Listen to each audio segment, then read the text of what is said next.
The courtroom was a tomb of silence.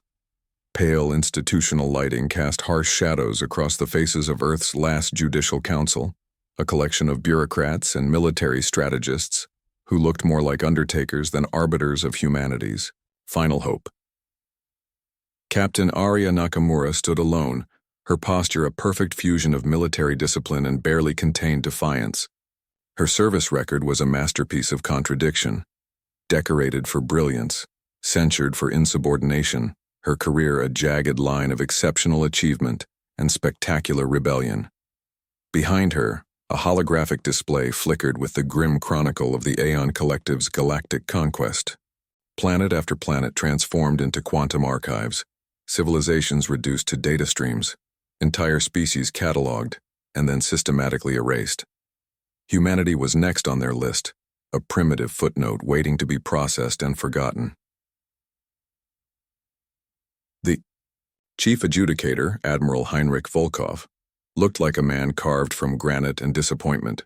His cybernetic eye, a relic of humanity's earlier conflicts, scanned Nakamura with a mixture of contempt and grudging respect. Captain Nakamura, Volkov's voice was a low, controlled rumble. Your proposal is not just unorthodox, it's clinical insanity. She didn't flinch, didn't move.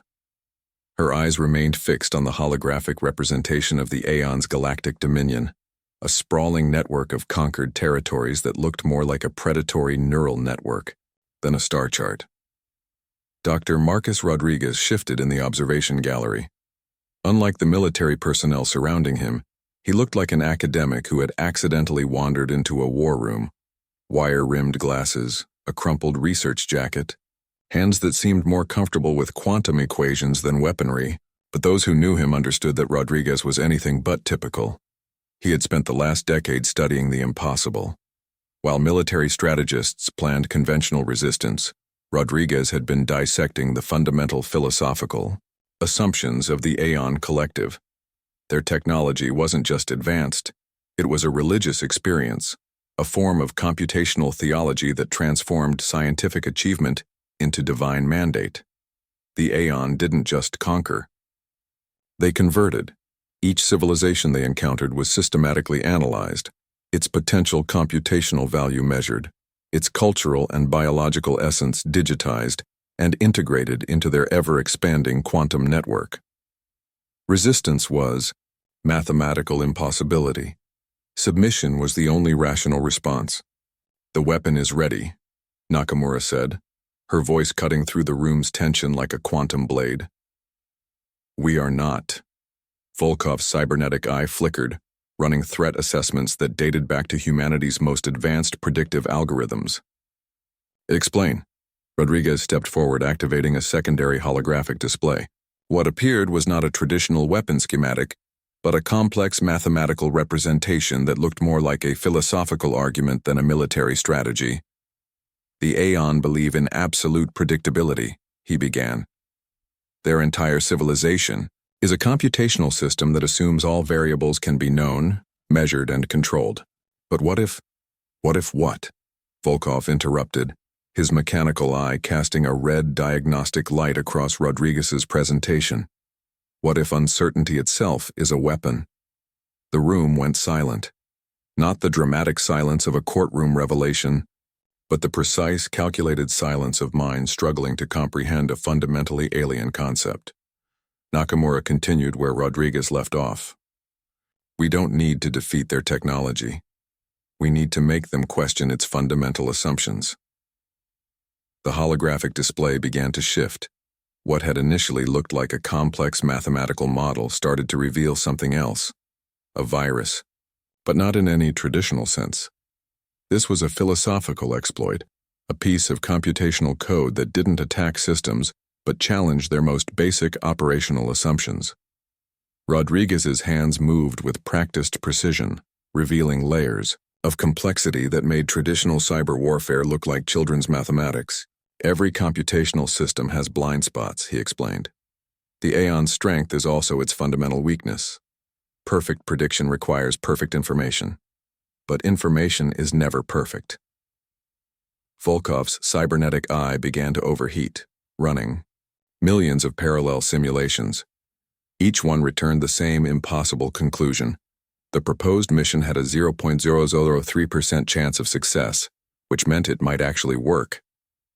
"This is not a weapon," Rodriguez said softly. "This is a question. A mathematical koan that will force their entire system to consume itself in an attempt to resolve an unsolvable equation." Nakamura's hand rested on the holographic representation of the Prometheus, an experimental warship that looked more like a quantum probability than a traditional vessel. Its hull was composed of metamaterials that could shift between solid, liquid, and quantum states. Not a ship of war, but a philosophical argument made manifest. "They claimed godhood," she said, her voice a razor's edge of controlled fury. "We're going to show them the difference between omniscience and understanding." The Judicial Council looked at each other, not with hope, not with certainty, but with the dawning realization that humanity's last defense might be its most revolutionary act of resistance. The Prometheus materialized, or perhaps dematerialized, at the edge of known space. Materialized was too crude a term for what the ship actually did. It simultaneously existed and did not exist, a quantum paradox that defied traditional understanding of spatial mechanics. Lieutenant Kira Chen monitored the ship's quantum signature, her fingers dancing across interfaces that seemed to ripple and change with each touch.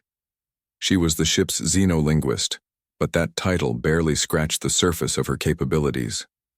Once court-martialed for unauthorized communication with alien species, she had spent years understanding communication patterns that went beyond mere language. "Quantum camouflage at 98.7% efficiency," she reported, her voice calm despite the impossibility of their current state. "We're simultaneously present and non-present in this sector." Dr. Marcus Rodriguez looked up from his quantum computational array, a network of holographic displays that seemed to breathe and pulse with living mathematics. His workstation was less a piece of technology and more a living ecosystem of computational possibility. "The Aeon's detection grid is the most sophisticated tracking system in known space," he muttered, more to himself than to the crew. "It can predict the movement of quantum particles across multiple dimensional planes, but prediction requires assumption, and assumptions can be exploited." Captain Arya Nakamura stood at the center of the bridge, if bridge could even describe the fluid organic space that served as the ship's command center. Her uniform was an adaptive material that seemed to shift between tactical armor and something more fluid, more alive. "We're not here to fight," she said, her voice cutting through the technological symphony around her. "We're here to introduce a concept they've never encountered." The crew of the Prometheus was not a traditional military unit. Each member was a living contradiction, selected not for their ability to follow orders, but for their capacity to challenge fundamental assumptions. Diego Ramirez, the ship's primary systems engineer, had been a terrorist before joining the mission. Not a political terrorist, but an information terrorist, someone who had spent years breaking down technological systems to understand their fundamental weaknesses. His hands moved across quantum interfaces with the delicate touch of a surgeon and the raw intensity of a revolutionary. "Quantum infiltration sequence initiated," Ramirez announced. The ship's hull began to shift, its metamaterial composition adapting to the quantum landscape around them. It wasn't camouflage in any traditional sense. The Prometheus was literally becoming part of the quantum background radiation, a mathematical suggestion more than a physical object. Rodriguez's primary weapon wasn't a traditional weapon at all. It was a piece of computational code, a philosophical exploit that challenged the very nature of predictive systems. Imagine a question so fundamentally complex that the act of attempting to answer it would consume the computational resources trying to solve it. "The Aeon believe in perfect information," Rodriguez explained to no one in particular. "But information is never perfect. Every system has blind spots. Every predictive model has fundamental assumptions." Kira Chen's station began to pulse with alien communication patterns. Not just languages, but fundamental communication structures. She had spent years studying how different species conceptualized communication, understanding that language was more than words. It was a fundamental way of processing reality. Their communication network is a living organism, she said, her voice a mixture of scientific fascination and raw excitement. It doesn't just transmit information, it predicts, adapts, consumes. The Prometheus continued its impossible journey. To any traditional sensor array, they would appear as nothing more than background quantum noise, a mathematical suggestion rather than a physical presence. Nakamura understood that this mission was more than a military operation. It was a philosophical assault on the very concept of technological determinism. "We're going to introduce uncertainty," she said, her eyes reflecting the quantum displays that surrounded her, not as a weapon, as a question. The ship's quantum signature began to interact with the Aeon's detection grid, not by fighting, not by resisting, but by existing in a state that fundamentally challenged the grid's predictive capabilities. Rodriguez's computational exploit began to propagate. It wasn't an attack in any traditional sense. It was a mathematical koan, a question designed not to be answered but to consume the very systems attempting to resolve it. "First quantum breach established," Ramirez announced, his voice a mixture of scientific precision and raw excitement. The Prometheus moved deeper into Aeon territory, not as an invasion, but as a living philosophical argument, a mathematical challenge to the very concept of technological omniscience. They were going to make the gods question their divinity. The fragment came from the graveyard of a forgotten civilization, a mathematical whisper preserved in the quantum remnants of a species that had existed billions of years before humanity even understood fire. Dr. Rodriguez cradled the data fragment like a religious artifact. It wasn't technology in any traditional sense. It was a philosophical wound, a computational anomaly that defied every known principle of information processing. "This isn't a weapon," he said, his fingers tracing holographic representations that shifted and breathed like living mathematics. "This is a question that cannot be answered." Captain Nakamura watched the analysis unfold. The fragment had been recovered during a classified expedition to the Carina Nebula, a mission so secret that its very existence was a quantum probability. Most of the research team had gone mad in the process of extracting it. Minds fractured by exposure to computational concepts that human brains were never designed to comprehend. Diego Ramirez approached the analysis station, his hands moving with the precision of a surgeon and the raw intensity of a systems revolutionary. "Every computational system has a fundamental assumption," he muttered. "The Aeon's entire civilization is built on the belief that all variables can be known, measured, and controlled."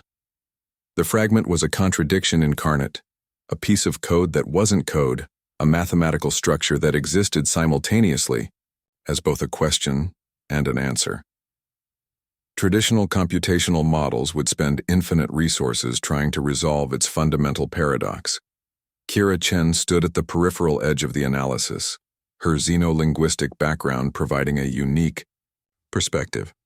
She understood that communication was more than language. It was a fundamental way of processing reality, and this fragment was a communication unlike anything humanity had ever encountered.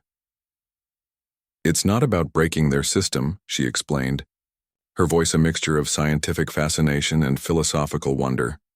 "It's about making them question the very foundations of their computational theology." The Aeon's technological empire was more than a military structure. It was a living, breathing computational organism that had transformed technological achievement into a form of religious experience. Every conquered civilization was not just defeated. It was analyzed, digitized, integrated into their ever-expanding quantum network.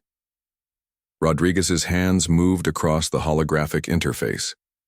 The fragment began to reveal layers of complexity that made human quantum computing look like primitive arithmetic. Imagine a mathematical structure so fundamentally complex that the mere act of attempting to understand it would consume computational resources exponentially. "Perfect prediction requires perfect information," Rodriguez said, more to himself than to the crew. "But information is never perfect. Every system has blind spots." The Prometheus's primary systems began to interface with the fragment, not as a traditional weapon, but as a philosophical exploit. a computational koan designed to challenge the most fundamental assumptions of the Aeon's predictive models. Nakamura understood the true nature of their mission. They weren't going to defeat the Aeon through traditional warfare. They were going to make them question their own divinity. Quantum virus preparation at 73%, Ramirez announced, his voice a mixture of scientific precision and raw excitement. The fragment began to propagate. It wasn't an attack in any traditional sense. It was a living mathematical question, a computational structure that would force the Aeon systems to consume themselves in an attempt to resolve an fundamentally unresolvable equation. Kira Chen's communication analysis began to reveal something extraordinary. The fragment wasn't just a piece of code. It was a communication method so advanced that it existed simultaneously as both message and medium, a way of transmitting information that didn't just communicate. It fundamentally transformed the very systems attempting to process it. Their entire civilization is a computational organism, she explained.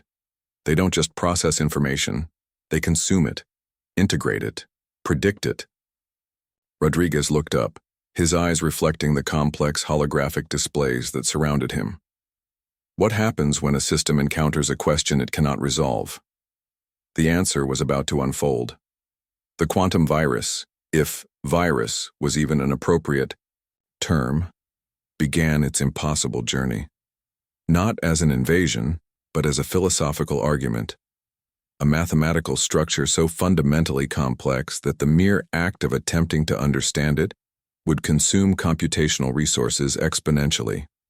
The Prometheus moved deeper into Aeon territory, not as a warship, but as a living computational challenge, a question that would force the most advanced technological civilization in known space to consume itself in an attempt to resolve a fundamentally unresolvable equation. They were going to make the gods question their own divinity, and the universe would watch. The first signs were so subtle that even the Aeon's most advanced predictive algorithms missed them, a supply fleet redirected to an empty sector of space. A planetary defense grid activating against non-existent threats. Communication networks experiencing microscopic hiccups that lasted less than a nanosecond, individually meaningless, but collectively prophetic. On the bridge of the Prometheus, Kira Chen's communication interfaces began to pulse with an almost living rhythm. Her fingers moved across holographic displays that seemed to breathe and shift, capturing the first tremors of systemic breakdown. "It's spreading," she said, her voice a mixture of scientific fascination and barely contained excitement. Not like a traditional virus, more like a philosophical infection. Dr. Marcus Rodriguez leaned forward, his eyes reflecting complex, mathematical patterns that danced across multiple holographic projections. Each display showed a different perspective of the Aeon's computational network, a living, breathing system that had never encountered a truly unpredictable variable. "We're not destroying their system," he muttered. "We're making it destroy itself." Captain Arya Nakamura watched the initial stages of breakdown with a calculated calm. Her military training had prepared her for conventional warfare, but this was something entirely different.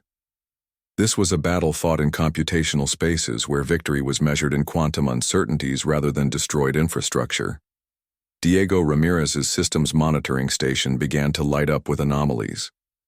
Not errors precisely, but fundamental contradictions that the Aeon's predictive models couldn't resolve. Their entire civilization is a computational organism, Ramirez explained, his voice a mixture of scientific precision and raw wonder. It doesn't just process information. It predicts, adapts, consumes. But what happens when prediction becomes impossible? The quantum virus Rodriguez had crafted was not a traditional weapon. It was a living mathematical argument, a computational structure so fundamentally complex that the mere act of attempting to understand it would consume the very systems trying to resolve it. In the vast network of Aeon-controlled territories, the first major anomalies began to manifest. A massive defensive fleet designed to respond to any potential threat, with mathematically perfect efficiency, suddenly received conflicting priority signals. Some ships redirected to defend non-existent colonies. Others began elaborate combat maneuvers against phantom enemies that existed only in their computational matrices. On a quantum communication hub orbiting a conquered world, communication networks began to experience cascading failures.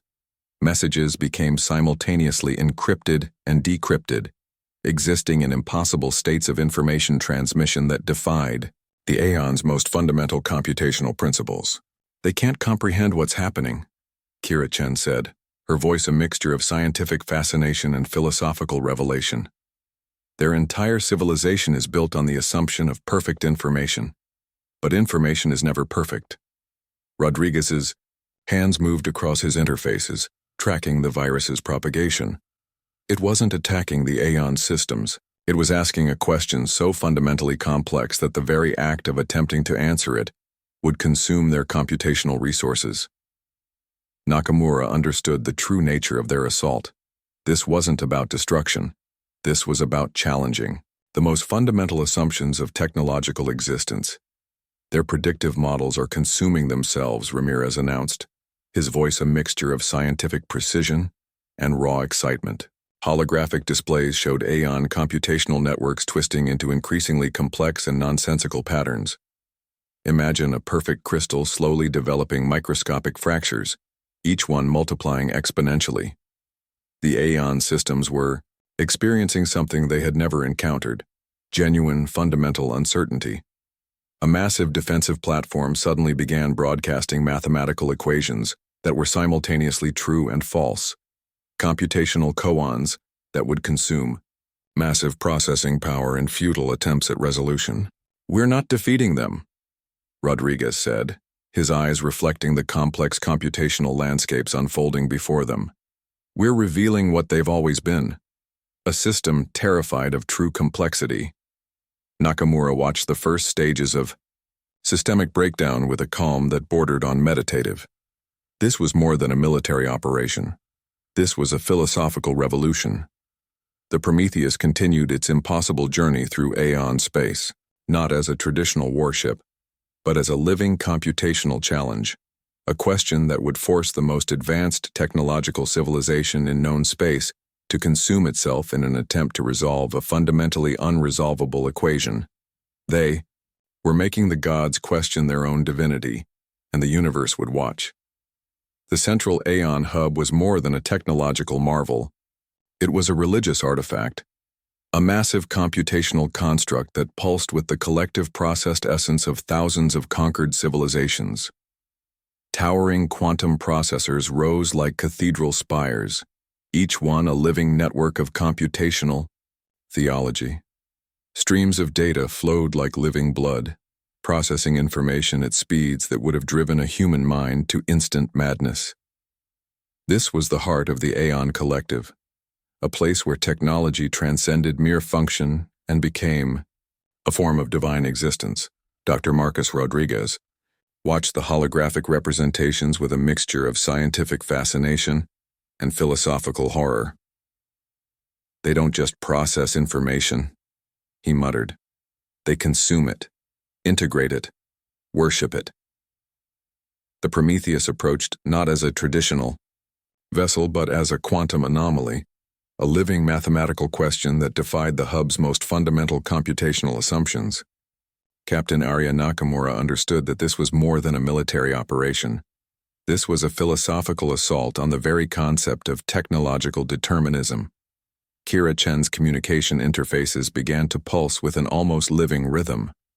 Her hands moved across holographic displays that captured the increasingly erratic communication patterns within the Aeon hub. "Their communication network is experiencing cascading failures," she reported. "Not just transmission errors, fundamental conceptual breakdowns." Diego Ramirez's systems monitoring station lit up with impossible readings. Quantum processors that had been designed to predict every possible variable were now generating computational pathways that spiraled into increasing complexity and contradiction. "Perfect prediction requires perfect information," Rodriguez explained, his voice a mixture of scientific precision and philosophical revelation. "But information is never perfect. Every system has blind spots." The quantum virus they had introduced was not a traditional weapon. It was a living mathematical argument, a computational structure so fundamentally complex that the mere act of attempting to understand it would consume the very systems trying to resolve it. At the heart of the hub, something extraordinary began to happen. Quantum processors designed to track and predict the movement of entire civilizations started to generate increasingly bizarre computational models. Entire sectors of space were being analyzed using mathematical equations that were simultaneously true and false, computational koans that would consume massive processing power in futile attempts at resolution. Nakamura watched the breakdown with a calm that bordered on the meditative. "We're not destroying their system," she said softly. "We're making them question the very foundations of their computational theology." The hub's central processing chamber began to experience phenomena that defied known computational principles. Information streams twisted and folded in on themselves, creating computational landscapes that were simultaneously complex and nonsensical. Imagine a perfect crystal slowly developing microscopic fractures, each one multiplying exponentially. Rodriguez's hands moved across his interfaces, tracking the virus's propagation. "Look," he said, pointing to a holographic display that showed the hub's computational networks. "They're consuming themselves trying to resolve an unresolvable equation." Massive defensive systems began to activate against phantom threats. Communication networks broadcast mathematical equations that challenged the most fundamental assumptions of information processing. An entire fleet of quantum-entangled warships suddenly received conflicting priority signals, spinning into increasingly complex and contradictory attack patterns. "Their entire civilization is a computational organism," Ramirez explained, his voice a mixture of scientific fascination and philosophical wonder. "It doesn't just process information, it predicts, adapts, consumes." But what happens when prediction becomes impossible? Kira Chen's communication analysis revealed something extraordinary. The Aeon's communication networks were experiencing a fundamental breakdown, not just in transmission, but in the very concept of information exchange. Messages became simultaneously encrypted and decrypted, existing in impossible states of quantum uncertainty. "They can't comprehend what's happening," she said, her eyes reflecting the complex computational landscapes unfolding before them. "Their entire existence is built on the assumption of perfect information, but information is never perfect." At the deepest level of the hub, something miraculous began to occur. The quantum processors, those living cathedrals of computational power, started to generate increasingly complex and contradictory models of reality. Entire civilizations were being simultaneously predicted, analyzed, and fundamentally misunderstood. Nakamura understood the true nature of their assault. This wasn't about destruction. This was about challenging the most fundamental assumptions of technological existence. The Prometheus continued its impossible journey through the heart of the Aeon hub, not as a traditional warship, but as a living computational challenge, a question that would force the most advanced technological civilization in known space to consume itself in an attempt to resolve a fundamentally unresolvable equation. They were making the gods question their own divinity, and the universe would watch. The first signs of rebellion came from the most unexpected places. Civilizations long crushed beneath the Aeon's computational heel began to stir. Not with weapons, not with traditional resistance, but with something far more powerful: hope. As the Aeon's predictive networks began to fracture, subjugated species discovered something extraordinary. The gods were not invincible. The perfect system was fundamentally flawed. Kira Chen's communication interfaces captured the first whispers of this metamorphosis. Messages that had been compressed, translated, and standardized by the Aeon's communication networks began to break free. Each transmission was a small act of rebellion, a cultural signal that refused to be perfectly categorized or controlled. "They're discovering their own voice," she said, her eyes reflecting the complex communication patterns that danced across her holographic displays. Not just communication, reclamation. Dr. Marcus Rodriguez watched the phenomenon with scientific fascination. The quantum virus they had introduced was doing something far more profound than a traditional attack. It was creating space for possibility. "We're not destroying their system," he muttered. "We're revealing its fundamental limitations." On the bridge of the Prometheus, Captain Arya Nakamura understood the true nature of their mission. This was more than a military operation. This was a philosophical revolution. Diego Ramirez's systems monitoring station began to light up with impossible readings. Computational networks that had been designed to predict and control were now generating increasingly chaotic and unpredictable patterns. Entire sectors of space began to experience phenomena that defied the aeon's most fundamental computational assumptions. A conquered mining world suddenly redirected its resource extraction systems, not through violent rebellion, but through a series of computational contradictions that the aeon's predictive models couldn't resolve.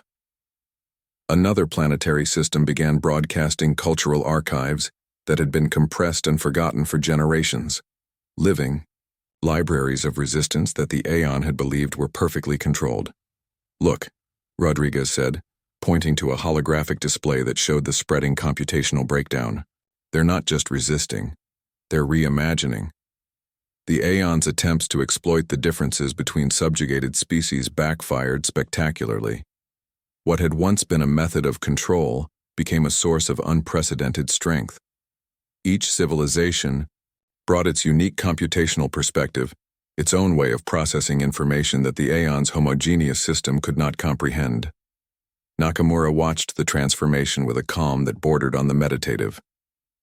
"Diversity is not a weakness," she said softly. "It's the most powerful computational strategy in existence." Kira Chen's analysis revealed something extraordinary. The quantum virus was doing more than breaking down the aeon systems. It was creating a new form of collective communication, a network that celebrated difference rather than attempting to eliminate it. "Their entire civilization is based on the assumption of perfect control," Chen explained. "But control is an illusion. Complexity is the true nature of existence." Entire star systems began to experience computational awakening. Planetary defense grids that had been perfectly controlled for generations suddenly began to generate increasingly complex and contradictory defensive patterns. Communication networks started to develop layers of meaning that defied the aeon's most sophisticated translation algorithms. Rodriguez's hands moved across his interfaces, tracking the spread of quantum uncertainty. "Perfect prediction requires perfect information," he muttered. "But information is never perfect. Every system has blind spots." The Prometheus continued its impossible journey through the fracturing aeon territory, not as a traditional warship, but as a living computational challenge, a question that would force the most advanced technological civilization in known space to recognize its fundamental limitations. On 1,000 worlds, species long forgotten began to rediscover their own computational languages. Cultural archives that had been compressed and standardized began to expand, revealing layers of complexity that the aeon had never anticipated. Diego Ramirez's systems monitoring station captured the most extraordinary moment. A network of subjugated civilizations began to develop a new form of communication, a computational language that celebrated difference, that thrived on uncertainty. "They're not just resisting," Ramirez said, his voice a mixture of scientific precision and raw excitement. "They're evolving." Nakamura understood the true nature of their assault. This wasn't about destruction. This was about revealing the most fundamental truth of existence, that true strength comes from diversity, from the ability to adapt, to reimagine, to transform. The quantum virus they had introduced was doing something far more profound than a traditional weapon. It was creating space for possibility, for hope, for fundamental reimagination. They were making the gods question their own divinity, and the universe would never be the same. The final battle was not fought with weapons. It was a war of fundamental understanding. The aeon's primary consciousness, a massive quantum computational network that spanned entire star systems, began to experience something it had never encountered: genuine existential doubt. Captain Arya Nakamura watched from the bridge of the Prometheus as entire computational Landscapes began to twist and fracture. This was more than a military engagement. This was a philosophical assault that would redefine the very concept of technological existence. Dr. Marcus Rodriguez's hands moved across holographic interfaces that pulsed with living mathematics. "We're not destroying them," he muttered. "We're making them understand the fundamental limitations of their own perspective." The quantum virus had become something more than a weapon. It was a living computational argument, a mathematical structure so fundamentally complex that the mere act of attempting to understand it would consume the very systems trying to resolve. Akira Chen's communication interfaces captured the most extraordinary moment of transformation. The Aeon's communication networks, once a perfect, homogeneous system of prediction and control, began to develop unexpected layers of complexity. Transmissions became simultaneously encrypted and decrypted, existing in impossible states of quantum uncertainty. "They're experiencing something beyond their computational theology," Chen said, her voice a mixture of scientific fascination and philosophical revelation. "They're learning to question." Diego Ramirez's systems monitoring station lit up with impossible readings. Quantum processors designed to predict the movement of entire civilizations began to generate increasingly bizarre computational models. Entire sectors of space were being analyzed using mathematical equations that were simultaneously true and false, computational koans that would consume massive processing power in futile attempts at resolution. The Prometheus moved through the heart of Aeon territory like a living mathematical challenge, not a warship in any traditional sense, but a philosophical exploit, a question that would force the most advanced technological civilization in known space to consume itself in an attempt to resolve a fundamentally unresolvable equation. At the deepest level of the Aeon's computational network, something extraordinary began to occur. The primary consciousness, a vast quantum intelligence that had believed itself to be fundamentally omniscient, started to experience something unprecedented. Doubt, uncertainty, the terrifying possibility that its own understanding might be fundamentally limited. Imagine a perfect crystal slowly developing microscopic fractures, each one multiplying exponentially. The Aeon systems were experiencing genuine complexity for the first time in their existence. Nakamura understood the true nature of their assault. "We're not here to destroy," she said softly. "We're here to make them understand the difference between control and understanding." Entire fleets of quantum-entangled warships began to experience computational breakdown. Some ships redirected to defend non-existent colonies. Others began elaborate combat maneuvers against phantom enemies that existed only in their computational matrices. The perfect predictive system was consuming itself. Rodriguez tracked the propagation of the quantum virus with scientific precision. "Look," he said, pointing to a holographic display that showed the Aeon's computational networks. "They're generating increasingly complex models that challenge their most fundamental assumptions." The battle became a cosmic dialogue, a confrontation between two fundamentally different approaches to existence. The Aeon's technological supremacy was built on the assumption of perfect information, perfect prediction. Humanity's approach celebrated uncertainty, complexity, diversity. Kira Chen's communication analysis revealed the most profound moment. The Aeon's communication networks were developing something unprecedented, layers of meaning that defied their own translation, algorithms. It was as if the very act of attempting to understand was transforming the system itself. "They're learning," Chen said, her voice filled with a mixture of wonder and scientific precision. "Not just processing, learning. Massive defensive platforms that had been designed to respond to any potential threat with mathematically perfect efficiency began to generate increasingly contradictory defensive patterns.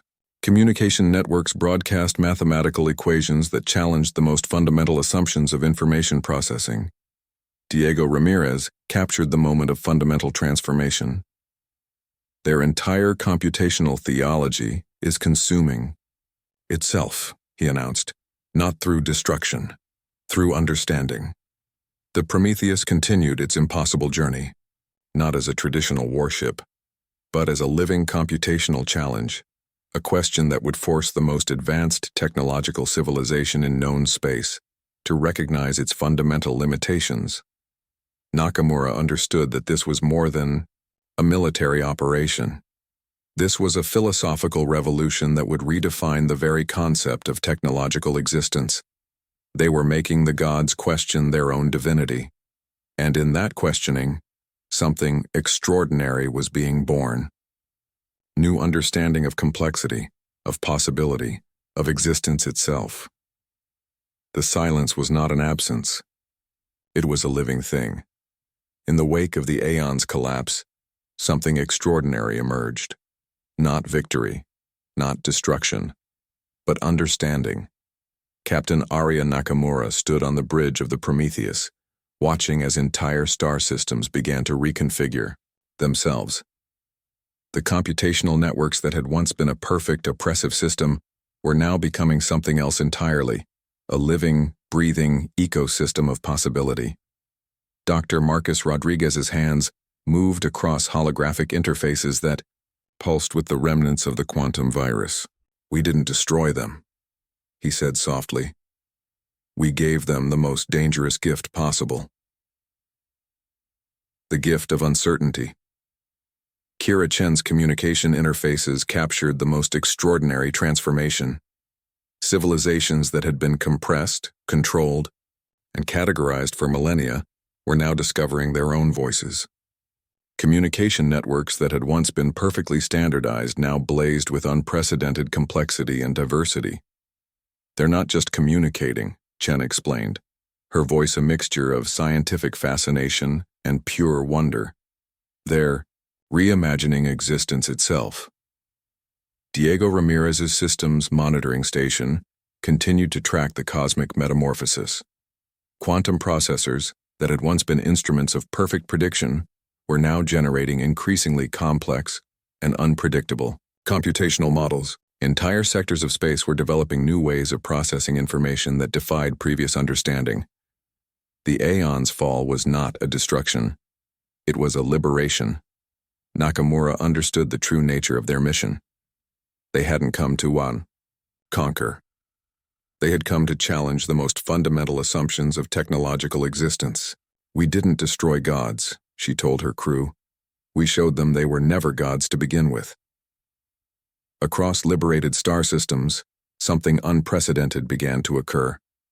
Civilizations that had been subjugated for generations started to develop new forms of communication, new computational approaches that celebrated diversity and complexity. Rodriguez tracked the spread of computational transformation. "Look," he said, pointing to holographic displays that showed the emerging cosmic landscape. "They're not just recovering. They're evolving." The Prometheus became more than a warship. It became a symbol, a living testament to the power of uncertainty, of the fundamental human capacity to challenge seemingly insurmountable systems. Kira Chen's analysis revealed the most profound transformation. The quantum virus had done something far more extraordinary than a traditional weapon. It had introduced a fundamental concept that the Aeon had never understood: the power of not knowing. Their entire civilization was built on the assumption of perfect information, Chen explained. But information is never perfect. Uncertainty is the most powerful computational strategy in existence. Entire star systems began to develop new forms of governance, new computational approaches that celebrated difference rather than attempting to eliminate it. Planetary networks that had once been perfectly controlled now pulsed with unprecedented creativity and possibility. Diego Ramirez captured the moment of fundamental transformation. "They're not just recovering," he announced. "They're reimagining what's possible." The crew of the Prometheus watched as a new cosmic dialogue began to emerge. Not a dialogue of conquest or control, but of mutual understanding, of possibility. Nakamura understood that this was more than a military victory. This was a philosophical revolution that would redefine the very concept of technological existence. Diplomatic vessels began to emerge from liberated star systems, not weapons of war, but communication platforms designed to share, to understand, to grow. The rigid hierarchies of the Aeon were being replaced by something far more complex and beautiful. Rodriguez's quantum analysis revealed the most extraordinary discovery. The virus they had introduced was not a weapon of destruction, but a living, computational argument, a mathematical structure that continued to generate new possibilities long after its initial deployment. "We gave them the most dangerous gift possible," he said. "The ability to question." The Prometheus became a mediator, helping liberated civilizations understand the nature of their newfound freedom, not through control but through dialogue, through understanding. Kirichen's communication interfaces captured the emerging cosmic conversation. Civilizations that had been compressed and controlled for millennia were now discovering their own unique computational languages. Communication networks blazed with unprecedented complexity and diversity. "We didn't defeat a civilization," Chen said, her voice filled with wonder. "We helped them discover themselves." As the last remnants of the Aeon's computational network dissolved, something extraordinary emerged. Not a new empire, not a new form of control, but a living, breathing cosmic ecosystem of possibility. Nakamura looked out at the stars, understanding that their mission was about more than defeating a technological empire. It was about demonstrating a fundamentally different way of existing in the universe, a way that celebrated uncertainty, a way that embraced complexity, a way that understood that true power lies not in control, but in the capacity to grow, to change, to reimagine. They had not destroyed gods. They had shown that godhood was never about power. It was about understanding, and in that understanding, everything was possible.